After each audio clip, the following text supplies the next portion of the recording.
Olá e bem-vindos a mais uma aula sobre as estruturas de repetição. Estudaram muito bem as estruturas de repetição na aula passada, porque hoje vamos tratar sobre a manipulação de laços, que é basicamente os comandos internos que a gente usa dentro dos laços para tentar controlar ou manipular essas condições, né? Então, a gente vai começar aqui vendo primeiro sobre o caso dos laços infinitos, que provavelmente o conceito dos loops infinitos ou laços infinitos, tanto faz. Como vocês talvez tenham testado ou não, às vezes quando a gente está programando, né, a gente pode acidentalmente, né, aplicar uma condição que, não, que sempre vai dar verdadeira, né, que é o conceito do loop infinito. Ele tem uma condição de teste sempre verdadeira. A gente esquece de verificar às vezes e coloca uma condição que ele vai sempre dar verdadeiro. Isso significa o quê?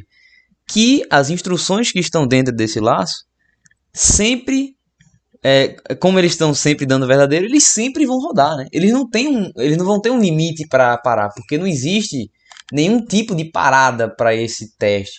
Quando a gente aplica quando a gente bota esse loop infinito, né, dentro lá das condições.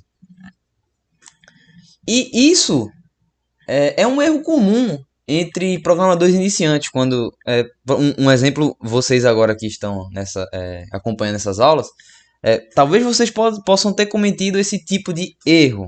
A gente trata como erro, mas nem sempre é.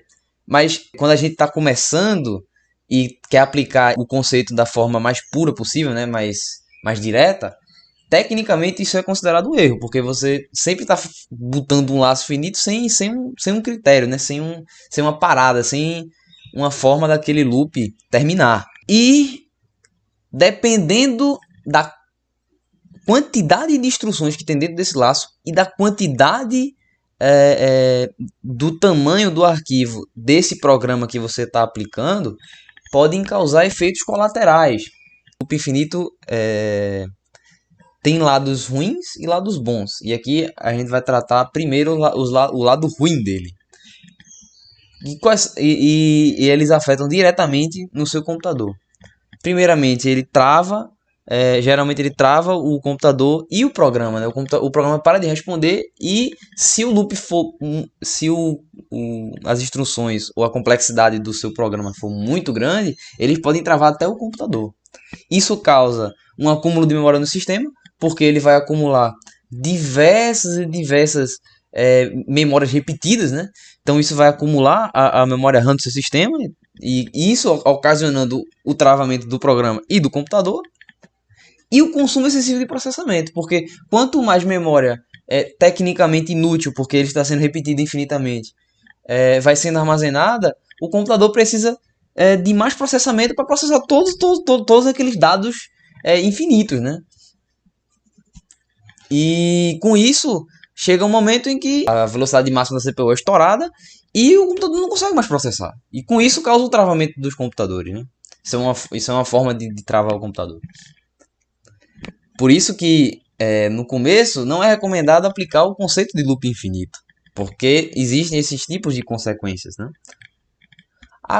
Mas mesmo assim, existem usos para os loops infinitos que a gente chama de loops desejados. E o que é esses loops desejados?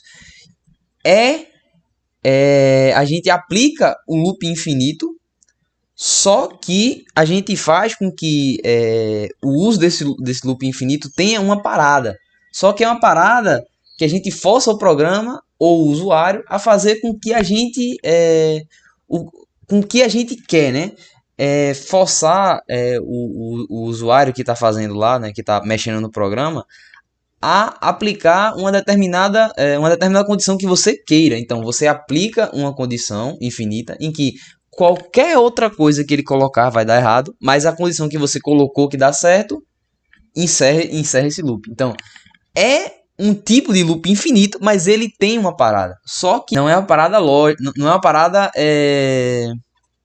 como é que chama? Já definida, né? Quem tem que definir às vezes é o usuário ou às vezes uma instrução específica do loop. Então ele vai ficar fazendo loop, até chegar nessa instrução desejada e ele vai encerrar.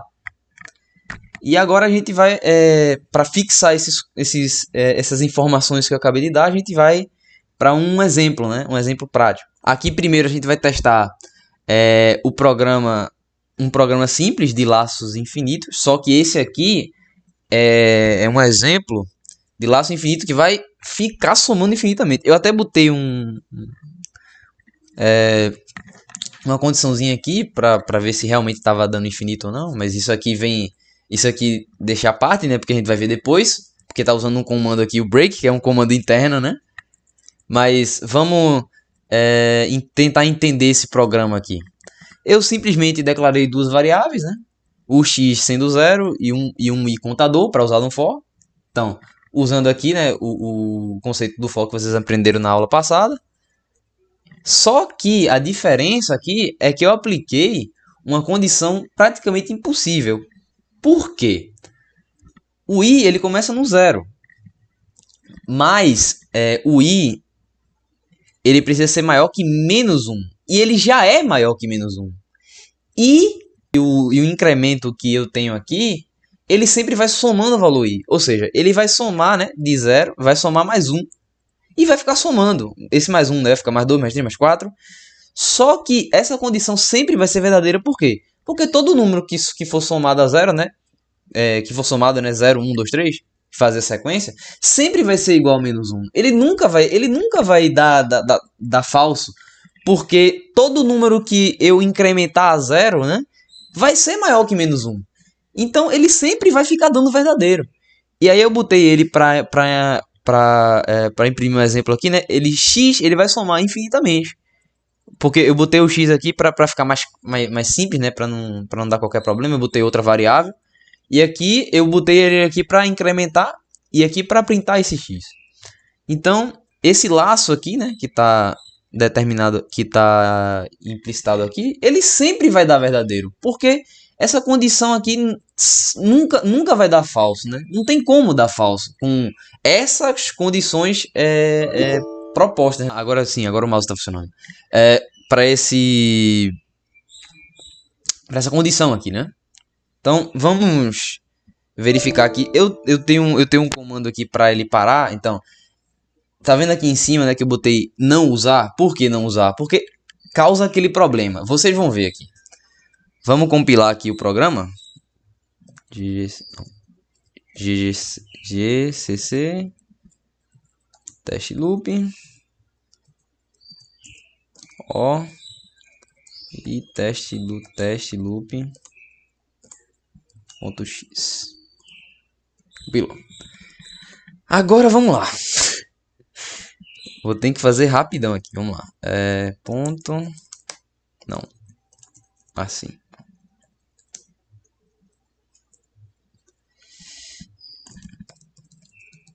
Beleza? Consegui parar. Como vocês podem ver aqui, o x... Olha.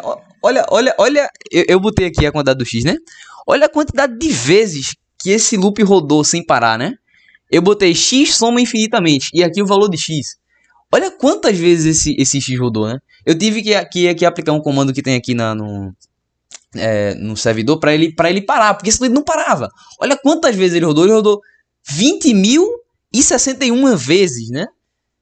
Sem parar. Se eu não tivesse aplicado esse comando do servidor, ele tinha ficado aí para sempre. Rodando. E não ia parar. Você pode ver aqui que se eu subir aqui, né? Se eu subir o scroll do mouse, olha aí. 19 mil. Então ele realmente, né? O laço realmente passou 20 mil. Cadê? Vamos lá, vamos voltar. 20.061 vezes, né? Então, a gente pode ver aí o exemplo que esse simples comando aqui fez um efeito de loop infinito, né? De laços infinitos. Sempre ficou rodando e nunca parou. Por causa simplesmente dessa condição. E agora vamos ver um pouco dos loops desejados, né? Que é o que a gente falou antes, né? Dos loops desejados. Que a gente aplica um loop infinito, só que ele tem um critério de parada mas é até o usuário ou o programa chegar naquele critério que você quer. Então vamos lá. Vamos voltar para cá. Exemplificar o loop de um loop infinito desejado.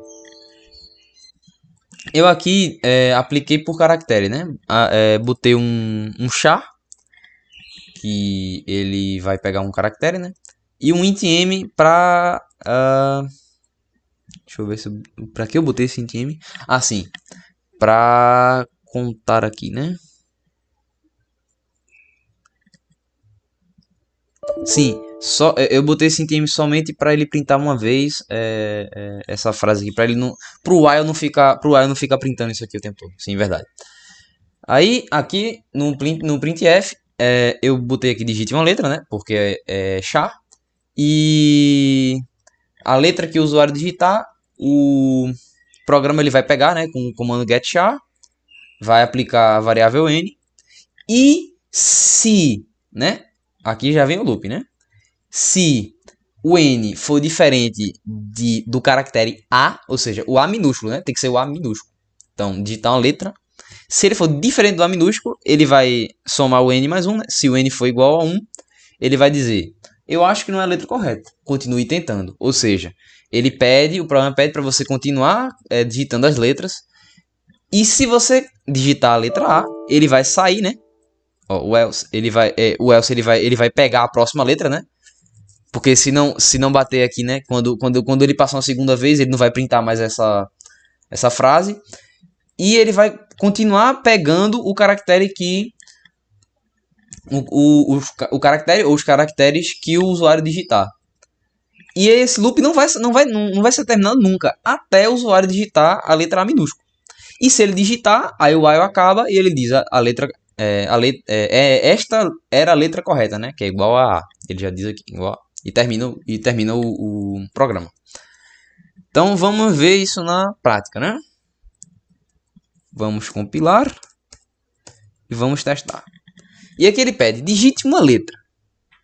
Eu vou digitar uma letra errada de propósito. A gente sabe que é letra A, mas eu vou digitar aqui ela de propósito. Vou digitar um F, por exemplo. Ele vai dizer, eu acho que não é a letra correta. Continue tentando. Então, ele já entrou dentro do laço, né? Vamos digitar agora uma letra diferente aqui, um E. Ele continua dentro do laço. Você pode ver que o programa não acabou. Ele está dentro do laço. Só que não foi a letra que o programa pediu. Então, se a gente continuar digitando aqui qualquer palavra, qualquer letra, né? P, F, D, S, W, Q, J. O programa, o laço nunca vai terminar. Por quê? Porque a gente não foi para a letra que o programa deseja para a letra que o programa deseja, né? Para ele em si terminar o laço. Enquanto isso, o laço está aqui rodando. L, C, cedilha, né? C, V, B. Agora, se eu digitar A, olha o que ele diz. Essa é a letra correta, A. E encerra o laço. Por quê? Porque a gente digitou a letra que o programa queria. E aí a gente tem um exemplo prático do loop infinito desejado. Se a gente digitar a letra que que dê essa condição falsa, né? Que todos diferentes de A sempre vai dar verdadeiro, então ele vai sempre ficar rodando. E se não chegar nesse A, e se você digitar o A, né? Ele simplesmente fecha o laço, dá essa frase e encerra. Então, esse é um exemplo de loop desejado. E agora vamos para os comandos internos, finalmente, né? E eu decidi listar dois principais que eu acho que são os mais utilizados, né? Quando a gente tá usando os laços. E esses comandos internos, eles servem, né, como eu já falei no começo, para tentar controlar ou manipular esses laços dentro dele, né? Tentar adicionar, colocar, retirar, tal. Vocês vão ver. E eu citei dois principais, o comando break e o comando contínuo. E a gente vai ver primeiro o comando break. Ele tem a função de quebrar esse laço abruptamente, que é o quê? Quebrar o laço de forma inesperada. Quebrar o laço enquanto ele está no meio de seu funcionamento. Então, ele chega um determinado momento em que o laço quebra, e aí ele para e encerra. Ele simplesmente ignora, né? Como eu vou falar aqui, as instruções restantes que você parou, né? Ele tá lá rodando, rodando, rodando, e você chega e bota um break. E toda a instrução que tiver abaixo, ou toda a instrução que ele ainda vai passar, ou seja, um próximo loop, ou uma instrução que tiver abaixo, todas essas instruções serão ignoradas. Ele simplesmente irá ignorar tudo que tem lá e vai fechar esse laço. Então vamos para um exemplo prático disso, né? E aqui é um exemplo do uso do break. Eu, né, comecei aplicando duas variáveis. E aqui apliquei um comando for simples, né? M é igual a 0 quando m for menor que 10. M++. E aqui ele printf os números de 2 em 2 até 20, né? Porque como eu usei o n aí para exemplificar, né? Eu tô somando 2 a n, né? E quando ele faz 10 vezes, então de 2 em 2, né? 4, 6, 8, 10, 12, 14, vai de 2 até 20. Só que eu botei uma condição extra aqui dentro desse for. Quando m for 8, né? Ele vai parar o laço. Simplesmente, ele vai cortar o laço.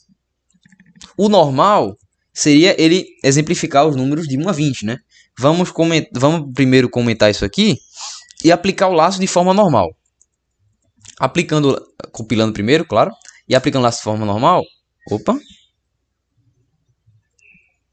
Ele aplicou aqui, é porque começa no 0, né? Ele não vai até 20, me desculpa.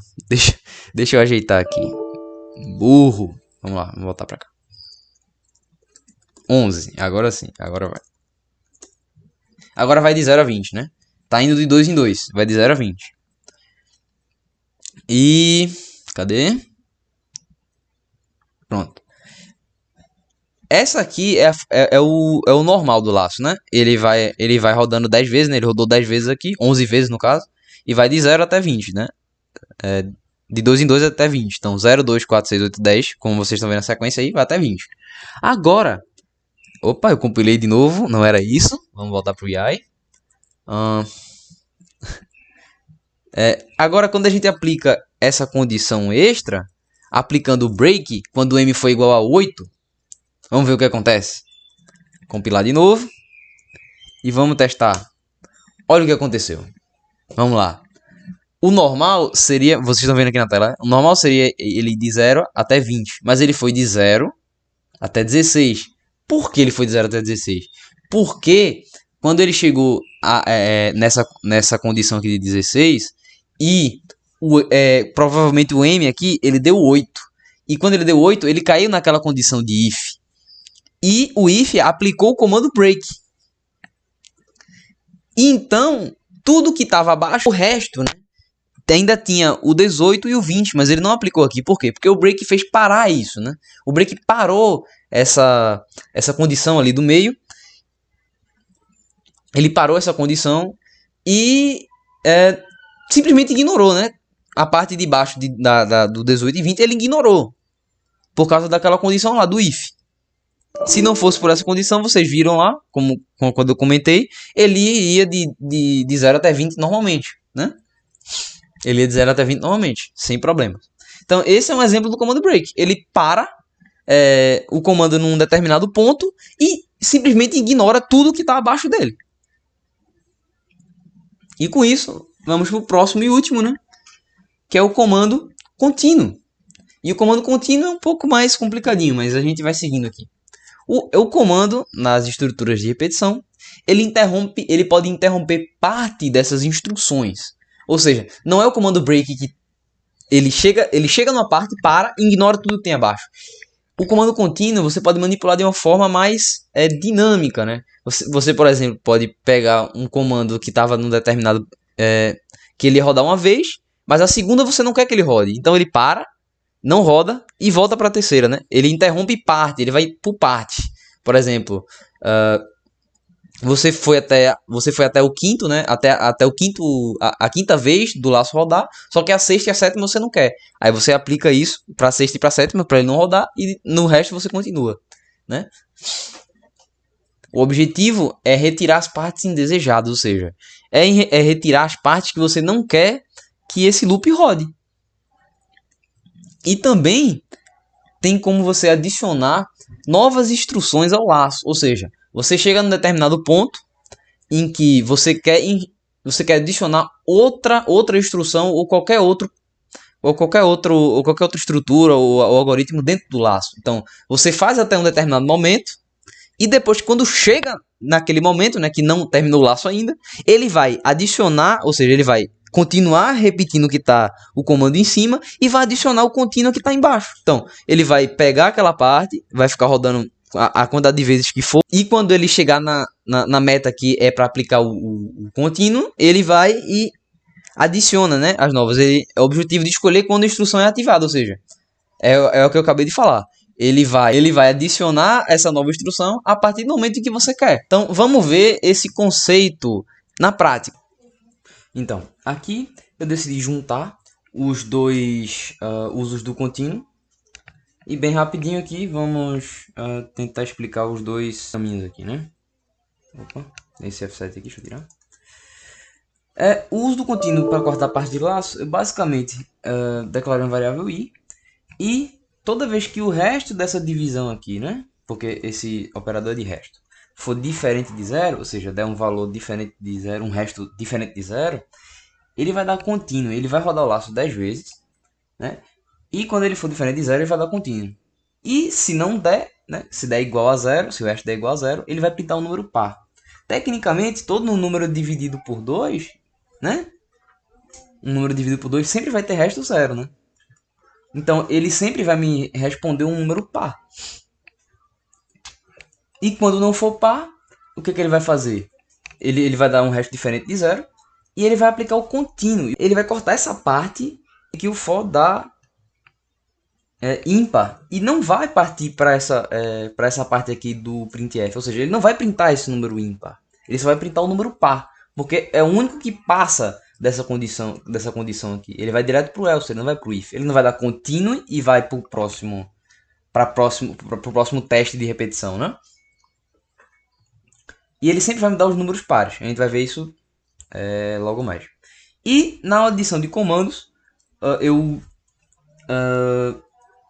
declarei aqui 3 variáveis, um com 20, um com 10 e um com 100. E nesse while aqui, com m maior que 0, eu disse que ele vai somar primeiro os valores de x, né? E depois ele vai somar os valores de y. Opa, aqui tá errado. Ele vai somar os valores de y. Então, primeiro ele vai dar os do x. E primeiro ele vai somar o do x. E depois, quando ele chegar nesse limite aqui, né, de 10, ele vai somar os do y. Né? Ele vai aplicar o contínuo e vai somar os do y. Ou seja, ele vai adicionar essa parte, né? Ele vai adicionar essa parte aqui de comando. Né? Primeiro ele só vai, para os 10 primeiros, ele só vai usar essa parte de comando. E quando ele der maior que 10, ele vai aplicar essa segunda parte de comando. Ele vai dar contínuo e vai aplicar a segunda parte de comando. Então a gente vai ver isso agora. Vamos compilar e vamos aplicar aqui. Bem, vamos primeiro para a primeira parte, né? Aqui você pode ver que ele somou, que ele só me deu os números pares. Como você pode ver aqui, ele deu 2, 4, 6 e 8. Porque quando ele dava um valor ímpar, o resto da divisão não dava zero. E aí ele simplesmente cortava, né? Cortava aquela parte do ímpar e ia para o próximo teste de repetição, que era um valor par. Aí ele vai e printava. Aí ia para o 5 e ele ignorava com contínuo e voltava para o 6 e ele printava. E até isso sucessivamente. Ele não printou 10 porque eu botei menor que 10, não botei menor ou igual. Então ele só foi de 1 até 9, né? Bem, e no segundo, você pode ver aqui que ele primeiro somou 10 vezes, né? Somou x a 1 10 vezes aqui. Né? São 10 aqui, né? 3, 6, 9, 10. 10 vezes. E depois ele adicionou o y aqui, ó. Junto com o x. O x ele não foi ignorado. Mas o y ele foi ignorado até a 10ª condição.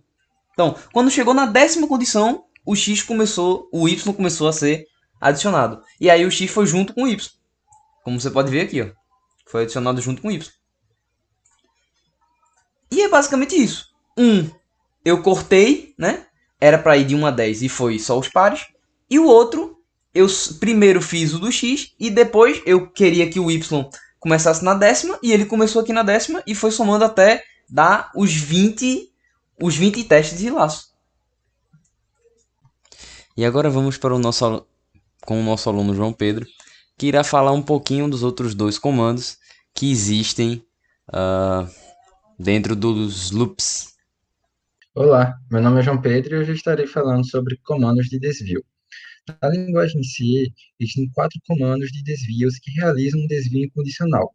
São eles o return, o goTo, o break e o continue. E hoje nós iremos falar sobre dois desses comandos de desvio, o goTo e o return. O goTo, ele tem uma fórmula geral, que é você colocar goto, que lê-se goTo, e aí você vai botar o nome do rótulo e abaixo disso ou acima você irá colocar o rótulo. Exemplo, esse código aqui, onde ele faz uma contagem de 10 até o número zero. Então, né, está declarada a variável x, que é igual a 10, e aí ele entra nesse loop, ele vai printar um número, então inicialmente ele vai printar o número 10, ele vai decrementar um número, ele vai entrar dentro da condição, né? Como a condição está aceita, ele vai para o loop de novo. Então ele volta. Dessa vez o 10 é 9 e ele continua até que o valor de x seja igual a zero, e aí ele para. Então, o goTo é uma forma de você, às vezes, substituir o for ou outros laços. Ele não é muito utilizado, porém ele é importante porque, se usado da maneira correta, você pode economizar linhas, você pode deixar um código mais legível. A questão é que você não pode estar usando ele sempre, pois ele pode, o seu uso exagerado pode deixar um código ilegível. E nós não queremos isso, né? A intenção no programador é deixar um código fácil para outros programadores o lerem. E um outro exemplo de hoje, na aula de hoje, é sobre o return. E a fórmula geral do return é return e depois a expressão. Você pode deixar o return sem expressão, só botar o ponto e vírgula após a palavra, porém, pode ser que tenha lixo nesse local e ele dá um valor errado. Às vezes, existem compiladores C que vão devolver o valor zero. Mas, como muitas vezes pode existir um lixo e nós não queremos é, jogar com a sorte, né? Então, é recomendável que você coloque uma expressão. Seja você coloque um zero ou uma outra coisa. Igual esse exemplo aqui do código. Isso daqui é um código de uma soma. E aí eu chamo, né? Criei uma função soma, onde ela tem o int x e o int y, e aí eu declaro a variável z, z vai ser igual a x mais y, e ele vai retornar z, que vai ser justamente ali na parte, né, ele vai devolver z. Então, z vai ser a soma de x mais y. Enquanto o goTo não é muito utilizável, o return nós iremos utilizar bastante, tanto nas funções quanto em laços. É uma forma de você mover quando você usa o return dentro de uma função, ele para ali mesmo. Então, é isso. Obrigado e até mais. E com isso, chegamos ao fim de mais uma aula deste mini curso. Muito obrigado e bons estudos!